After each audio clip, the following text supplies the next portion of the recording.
Good afternoon, wherever you may be in your day. Thank you as always for choosing to make general chemistry part of your day. And there's a decent chance we're right around Thanksgiving, so I would like to thank you guys for continuing to watch these videos, continuing to put the work in, continuing to better yourself as people, as students, as human beings, expand your minds.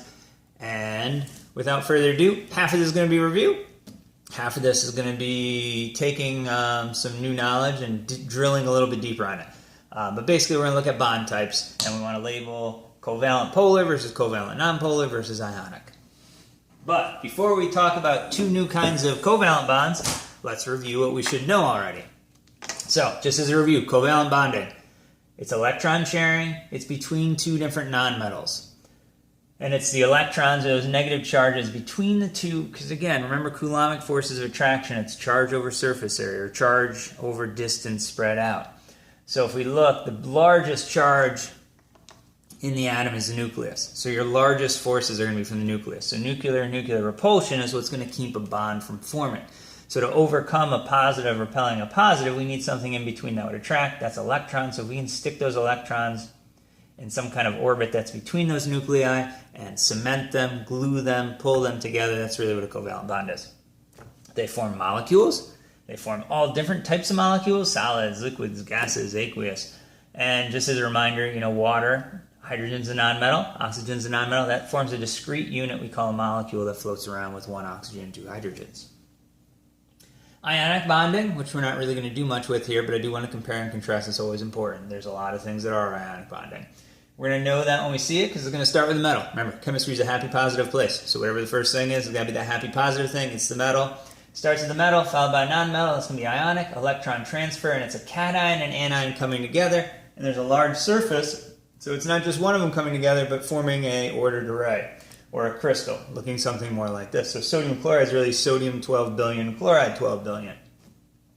And this represents merely an empirical formula. These are all going to be solids under normal conditions, and that is what we should know already.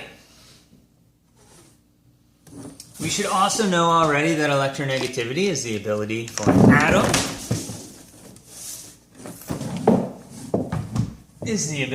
an atom to attract electrons within a chemical bond.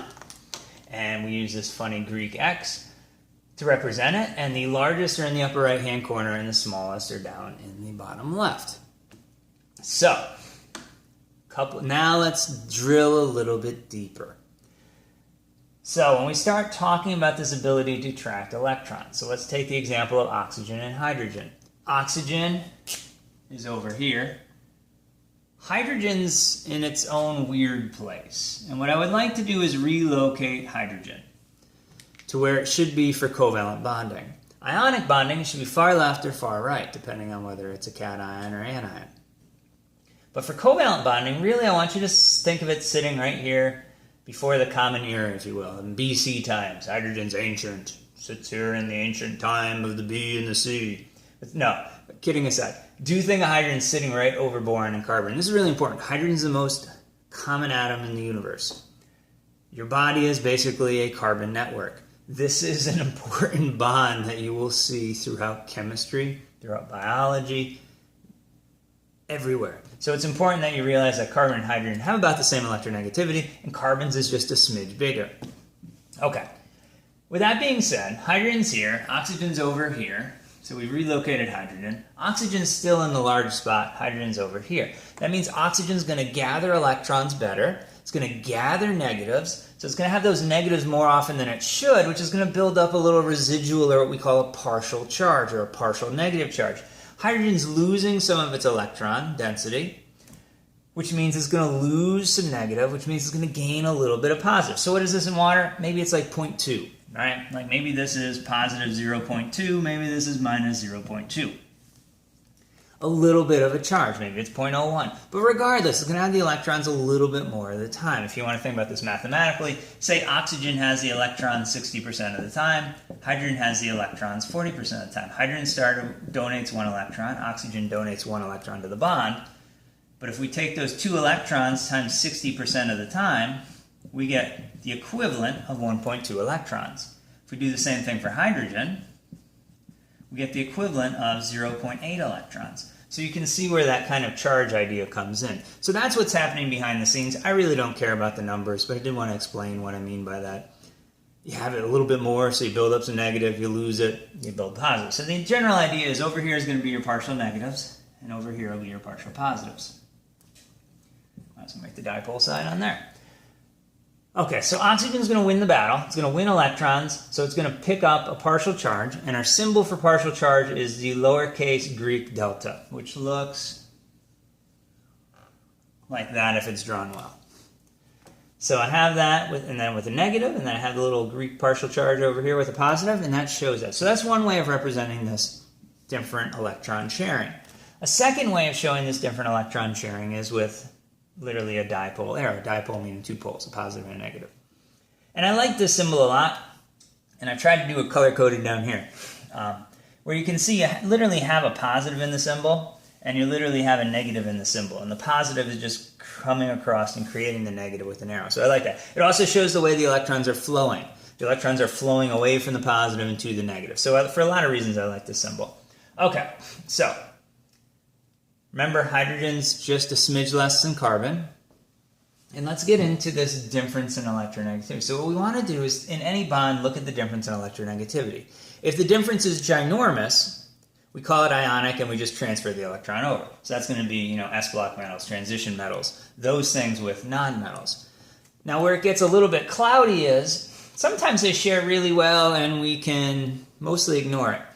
Sometimes they share very poorly, and we really need to differentiate that difference in bonding.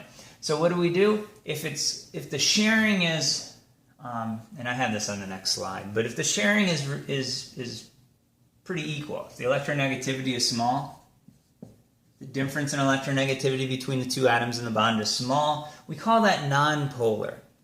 You're only truly nonpolar if the atoms are exactly the same, but this would be nonpolar. Meaning not polarized, not creating a dipole, not creating a positive end and a negative end. If the difference is really large, then we're going to call this a polar bond. Okay, so what do I mean by large? There's a gradient. You hear about being on the spectrum for autism or OCD or something like that. The bonds are the same way. We simplify things for Chem 101, and every book and every teacher is going to do this slightly differently. So here's how I'm personally going to do it. Most books say if the difference is 0.5 or larger, it's a polar bond. And then if it's like 1.5 or something like that, it says it's ionic. I don't even know what the cutoff is. The truth of the matter is all bonds have some ionic and some covalent character. For the sake of my class, I'm going to use this simplified version here. And again, I hate giving you a chart and having you read numbers off the chart, because if I take the chart away, you're not going to be able to do anything. So I'd much rather have you have the gist of it, be able to get 95, 96, 97% of the bonds labeled correctly, and then those couple exceptions, well, you can clean those up if you're really going to become a chemist or really going to work in this field a lot. So on the board here, I have increasing electronegativity, so large electronegativity at the top, small at the bottom. And what I want you to realize, and you can look at the data in the book if you want, but fluorine sits on its own level at 4. Oxygen sits at 3.5. I'm hand waving here, but nitrogen, chlorine, and bromine are 3. Another big hand wave. The rest of the nonmetals are 2.5. The transition metals are like 2, and the S block are like 1. This is about right. And to be honest, I don't even care about the bottom with the metals, because we're doing the whole metal, non-metal, we assume it's ionic. What I would like to talk about is these 4 buckets here. Fluorine with any, if you choose, so when you take a bond, so for example, if I take my example of O and H, O is here, H is in the rest of the nonmetals. If I'm choosing from 2 different levels or 2 different buckets, it's a polar bond. If I'm choosing from the same layer, it's nonpolar. So if I were to take carbon and hydrogen, they're both coming from the nonmetal bucket. So they're both here. That's from the same level. We'd assume the sharing is relatively close, and we call that a nonpolar bond.